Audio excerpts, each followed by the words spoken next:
Hello. Got some things going on today, but figured it's a good time to shoot a quick little video to talk about my new boots. So, if you've been hanging around for a while, if you go all the way back to my first video, down on that DR350, the boots I was wearing were these O'Neill Riders. I picked these up as just a boot that was in the price range to get me started riding off-road again. And I'll be entirely honest, for years I thought they were perfect. You can see we got some good sole damage there. The riders come in the Enduro, so you get the metal kick plate, good sole, and they're decently stiff. They've got a metal shank in there. The sole doesn't flex too much. You lack a little bit of ankle protection as they break in, and the buckle system's all plastic. But for $150, I thought this was a pretty good deal. They're not waterproof at all. I mean, water resistant in the sense that if you splash water on them, you probably won't get wet, but that's it. However, these boots have about over 200 hours on them, without any exaggeration. They've done a few longer adventure trips. They've been great boots, and to be fair, I've actually never been injured on my leg with them. They don't offer the most positive contact on a bike. This panel here wasn't too grippy, and these plastic beads down here, you can see where they're wearing down, where I actually have to grip my bikes, especially my Husky. They're wore off, and this actually did a decent amount of damage to my plastics. Not that it matters, it's what it's there for. However, after about 250 hours, the buckle started to fatigue some. I had some replacement buckles, so I got that all replaced. But, or belts, not even necessarily the buckles, though they were starting to fall apart, as you can see. And they're getting really hard to actuate. What ended up being the final nail in the coffin was some of the stitching for the retention mechanism started to go. So with that and that race coming up, I needed to get a new pair of boots pretty quick. Now, I was already in the market for boots, and I knew I was going to step out of this entry-level motocross style, enduro style boot and move into a more premium boot. Your normal villains at this point are your Alpine Stars Tech 7s to Tech 10s, right? That's definitely on the way upper end of what I was willing to spend. The Gaerne SG-12s and SG-22s, again, the upper end of what I'm looking to spend. And then the CD Crossfires. This happened as I was getting ready to go for a ride, so I needed a boot quickly. So I had heard some divisive things on the Gaerne boots, on getting them, you know, you'll love them if you fit them, and you won't know if you fit them unless you wear them. Rocky Mountain ATV being the place I normally buy my stuff from, or Revzilla, they do have that return try-on, but I didn't have the time, so I wanted to find a place that had them in stock so I could wear them. Talked to a few friends and found out Tacoma Power Sports. They had some in stock, so got in there and found some really helpful staff and got to try them on. They had the motocross and the enduro. I'm mostly a trail rider and enduro rider, so the enduro sole was a must. Luckily they had some in stock, and got to try them on. And between the three boots I was looking at, they had them all there. The Tech 7s, they fit like a glove, they're super comfortable to start, but I just wanted a more traditional sole. I've seen them delaminate a number of times, just other people have had them, just wasn't that interested in it. And I know a lot of people say the Alpine Stars have like the A+ buckle system. I just don't get along with it too well. Then the CD Crossfires. In the store, I thought those boots were the most comfortable, but they have a really silly apron zip system. On these O'Neills, it just tucks in, you buckle. It's never been an issue. On the CD, or the Gaernes, same thing. Simple apron, push in, buckle, no issue. On the CDs, they have the separate, on this apron, a separate Velcro. You have to Velcro, as well as your top Velcro. And it was a little fiddly. But the buckles are also this like arrow point, and you gotta line them up and go. And then the actual clasp section, I'm not sure if it was just rubber coated or whatnot. It felt like a plastic, kind of like what I was dealing with here, and didn't want to deal with it. While I was sitting down, they were the hardest to put on, even though the most comfortable, and that buckle retention system I just really wasn't getting along with. I did talk to one of the employees there, and she's been wearing them for a few years, and she's like, hey, I've never had a problem with these buckles, and they are $80 cheaper than these. But I put on the SG-12s, and immediately I was like, yeah, no, these are probably the boots for me. But I did have a little bit of ankle pain. If you look in here, there's a big memory foam thing. I'm not sure you're gonna be able to see down the pipe there, but you can actually see where my ankle's made its memory foam breaking period. I'll have another video of like my first ride impressions with them, but you'll see me even complain on that after that first like 2 hours of riding, like, yo, these actually do bother my ankle. However, now 10 hours into riding, these boots are completely broken in. It took 10 hours and they feel fantastic now. I wouldn't do it, it wouldn't make any sense, but these are so comfortable, like they feel like work boots at this point. And it's like, and that was about hour 5 is when they felt that good. So I did a trail riding day on them. That's where this the footage I roll later is going to come from, my first impressions. And I did a race, so 2 hours there. Great positive control, no issue on the pegs. I get good feel, everything like that. And then I just did another 3 or 4 hour riding adventure, so about 10 hours riding on them. Right away, what I really like is they're easy to put on, unlike the City Crossfires. They feel comfortable. This grippy panel here gives you really positive contact to your motorcycle. I'm a little bit taller, I'm 6'1", and my knees float over the seat on my Husky, so I end up having to grip with like my calves. And this just gives me really good grip against my side panels. You can already start to see like where it's wearing in. The next thing is, I did have a situation where I had to push things. The lug pattern on here is actually quite nice, and after 10 hours, we're not seeing any real chunking or anything from my pegs. Now, I don't have the sharpest pegs, but they're doing fine. And everywhere else on the boot, they look to be holding up really well just after 10 hours. Now, I would expect a near $600 boot to hold up for 10 hours of riding, but the fact is I see almost no wear whatsoever, other than the fact they're a little dirty right now. Onto the buckle system. It's plastic buckles again, and their adjustment mechanism, it's really intuitive in that you just do it and it works. You just lift them up and push them in. There's a little tiny plastic clasp, and that's what keeps them from like going in and out, and they adjust, and they've been fine ever since. I tightened them all down about once after that initial 2 hour ride, and I would say the break-in's done and there's no more activity I really need to be worried about or doing. These boots are not waterproof. Again, they fall into that maybe lightly water resistant. It appears to be a lot of leather, a lot of hard TPU, all this other stuff. You do have the creaky, squeaky hinges, which is always fun when you're walking around in them, but you do move well. You'll notice that ankle retention way better because we actually have a mechanism here and a pivot, unlike those rider boots. So I put over 200 hours on these, and they were a great value for 150 bucks. I've got 10 hours on these, and they're $600, and I don't like spending that kind of money on gear, but I'm not mad I did. I was ready to spend the money, so you know, I did. How they go with my Leat double axis knee guards, they go fantastically. This opening up here, it's got more than enough space for my calves with my Leats. These are a large, so large XL, somewhere in there. So even if you wear like a large of these or an XL, no, you'll have plenty of room, and we're not even like really tapping out on the adjustments. With that, if you have any questions, let me know. Just know, in the end, I bit the bullet. I spent my own money on these things. I helped out a local business doing it. Buckles, you'll hear some reviewers saying they pop up and open up and all this other stuff.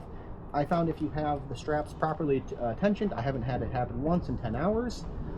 They're a little uncomfortable around the ankles in that first 2 hours. After that point, with some long socks, they're super comfortable. After 7 hours, at 10 hours, I would wear these instead of work boots. If you have any questions, let me know.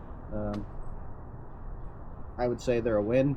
The SG-12s, functionally, I felt no difference between them. City Crossfires, I felt they felt better in the store, but they felt just a little bit cheaper. And then the Alpine Stars, although, you know, a fan favorite, I just didn't really like it. Actuating controls on the pegs, they, to me, feel no different than my $200 break-in boots, probably a little bit better. I'm a little bit more isolated because of the insole from the vibrations of my Husky. So yeah, with that, I'm going to play my first impressions. It's going to be me out on a single track. You'll hear me shouting at the camera, saying what I'm feeling and whatnot, and just know I'm impressed. I wish there was that boot somewhere between the sub $200 and the $500 plus. I think like that $350 price range, like the Enduro Fastbacks by Gaerne, could be like a really killer price point for these companies in the future and us as riders, because I feel like I should be able to get this level of protection at closer to this price. But hey, no one's making it, or at least that I'm aware of in the boot brands I looked at. If you know any or have any suggestions, feel free to let me know. But the goal is to not buy new boots for another 5 years, because I'll go broke if I have to do it more often than that. And with that, roll the tapes.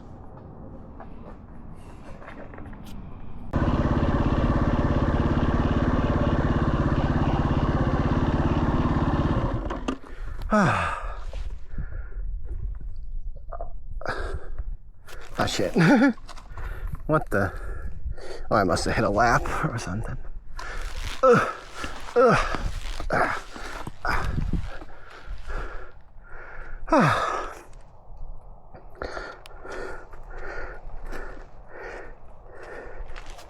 Okay, yeah, so,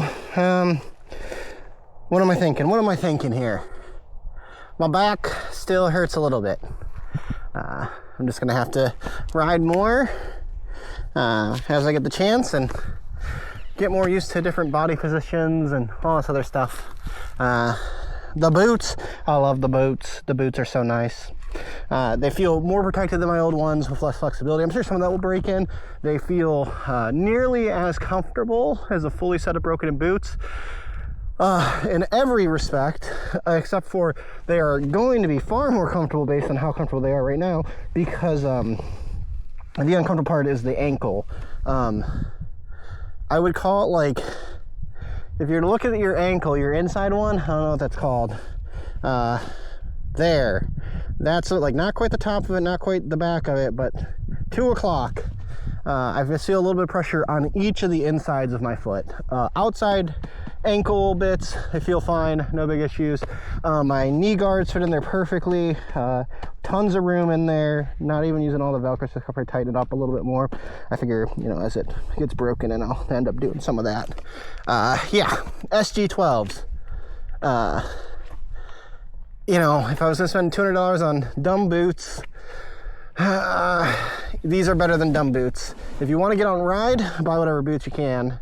And like those O'Neill riders I'd been using for the past like 3-4 years, I think they're $150. They come with a steel shank, good sole on them, and honestly, I didn't get hurt at all riding in them, so they're probably fine.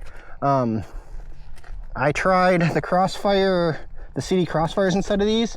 Honestly, I would say on the showroom floor, they felt a little more comfortable than these did before they break in, but everyone says break in, so gave some benefit of the doubt of these. However, in the end, it wasn't the $60 price difference, or $68 price difference that got me. It was the buckle system.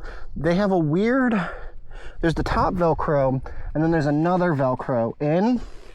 And man, that was so annoying. Like even in the store, when I'm not trying to balance on one foot or anything like that, it was inconvenient to put on, and I just did not like the buckle retention system. I talked to the lady who was there, and she's been wearing them for like 5 years or something like that. And she said she's never had a broken buckle, so like that fear doesn't really, you know, materialize. But yeah, putting them on it never gets any easier. So, you know, I went for these buckles. They go on really nice. I haven't had them pop off or anything yet, so maybe I have them tight enough, but man, they, so nice. So much better than my old ones. I will pick up some replacement straps here soon, just so I have them on deck. But I'm hoping, you know, 5 years out of these will be frickin' lit.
bike on. Really 10 out of 10 impressed right now. I should also pay attention to riding because I locked up my front there for a second. What's the daisies?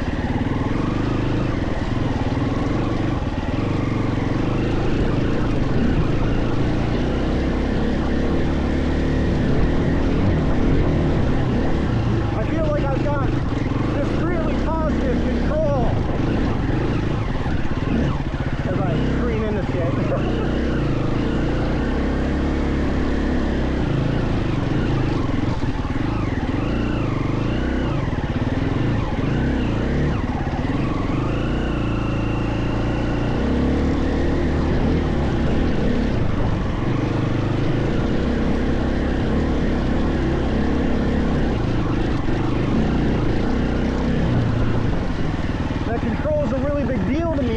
You'll notice my knee float just a little bit above the seat, which means I can't really grip with my knees, I have to grip with my chin.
Balls of feet.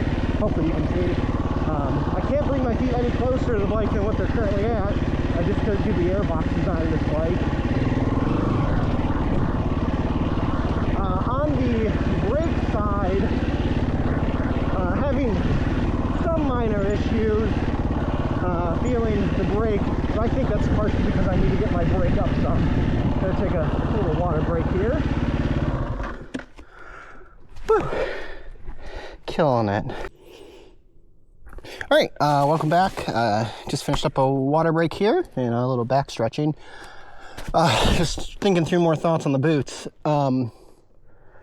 I've ridden through some puddles. I'll throw in some clips here. Not going scuba diving or anything. If you're from the desert, it seems like a lot of water. If you're from the Pacific Northwest and ride out here fairly often, they're just generic little puddles. But I don't know if my feet are sweaty or if there's been water ingress. I feel a little bit of dampness in the boot. I'm not holding against them. I did not buy waterproof boots, so I literally don't care. I also don't mind riding with wet feet too much. It is just worth noting. I will say my feet do feel a bit warm, considering it's in the 70s.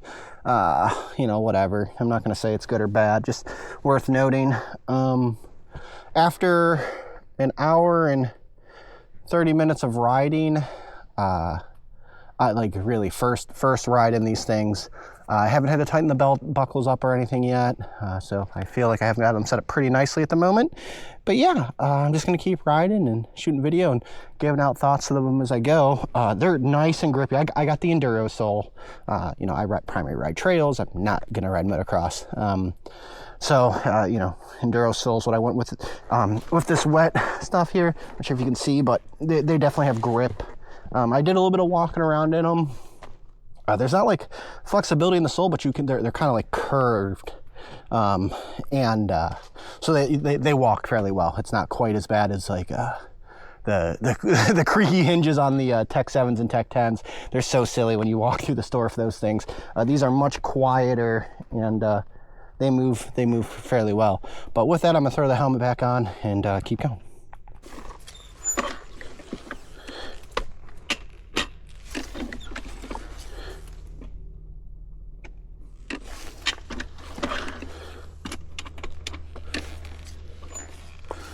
All right, well,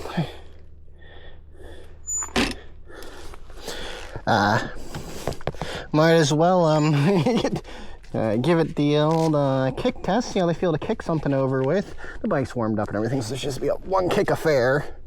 And I don't expect there to be anything goofy. The soles have a nice little catch there on the heel, so it should be a nice spot for the boot to go. I prefer to try to kick more towards the middle of my feet than the balls of my feet. I've had my foot slip off before, but okay. In 3, 2, 1. Yeah, they kick nice. Okay. Let's get going.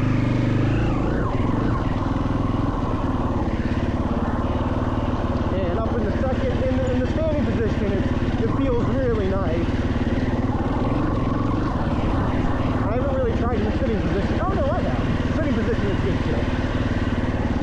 And that's not the lazy man like outside in shift. That's the angle toes down in between shifting.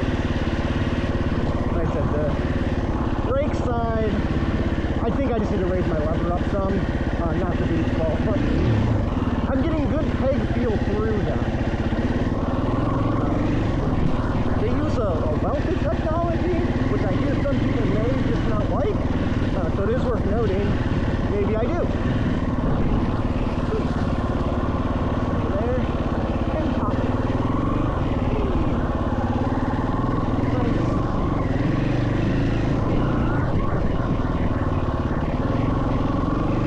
And we're gonna kind of beeline it back now.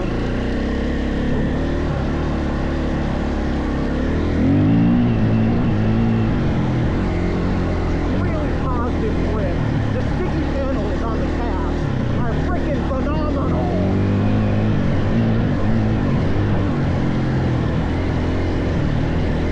All right, so looking into the boot now, it does not look like there was actually any water ingress. It was just my own sweat. If you look at my leggies, yes, they are a bit jacked up, but right there, that's where I had that pressure point on both sides.